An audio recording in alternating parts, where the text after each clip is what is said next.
Some call these types of do-it-yourself community improvement projects civic engagement hacks or disruptive innovation. But in the case of the Encanto Four Corners project, the city calls it illegal. Joining me with the next steps for this project and other DIY neighborhood projects are my guests, Xavier Leonard, Civic Technology and Engagement Projects Consultant, and Barry Pollard, founder of Urban Collaborative Project that was behind the Encanto project or plaza. And Barry, you said that you think this problem about getting timely permits for this plaza is exactly the opposite of what Mayor Kevin Faulconer is saying about his focus on neighborhoods. Tell us about why. Well, when neighborhoods first and comes into the conversation, that would paint a picture in my mind that neighborhoods have priorities in the city and that neighborhood input has priorities in the city. And maybe, hopefully, the motives will be the same. What we've learned is that that may not necessarily be the case. We were expecting a more collaborative sort of a response, asking the city to help facilitate us in development services to work through the permitting process to make sure that those benches and planters stayed. That's not what we received in the end. In the end, we got a letter asking us to remove it.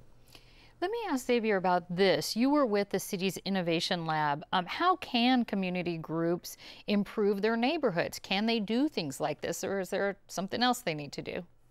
Yeah, the option is there for community groups to improve their neighborhoods. It's about the process that we have and how we approach what's being done, right? So, for example, a lot of the stuff that folks have to go through, a lot of stuff that even Barry had to go through, it really didn't apply to what they were doing, right?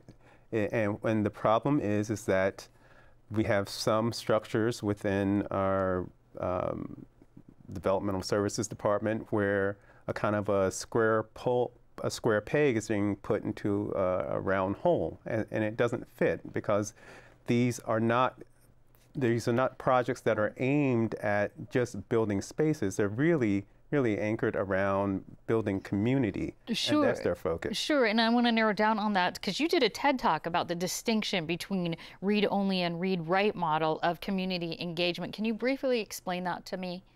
Sure. So in a read-only model, something, you can be a part of something, right? You can see it, but it's not yours, right? It's not something that you can open and you can edit and you can sort of mix it up and put back in place. It's going to always say what was given to you. Whereas in a read-write model, it's truly yours. It's something that you own. You can take it, you can copy it, you can send it to other people, and it's still going to be yours. So it's about the level of access and engagement both that people want to have and what they are given. And it's really, it needs to be viewed by the city as two distinct categories of projects. Okay. And Barry, I want to ask specifically about this project, though, on the Four Corners. What kind of response did you get from community members in preparing and building this plaza, and then also about the possibility of having to dismantle it? The response from the community was, it's about time someone's done something on that corner. And social media really picked it up, and it's been quite an active conversation.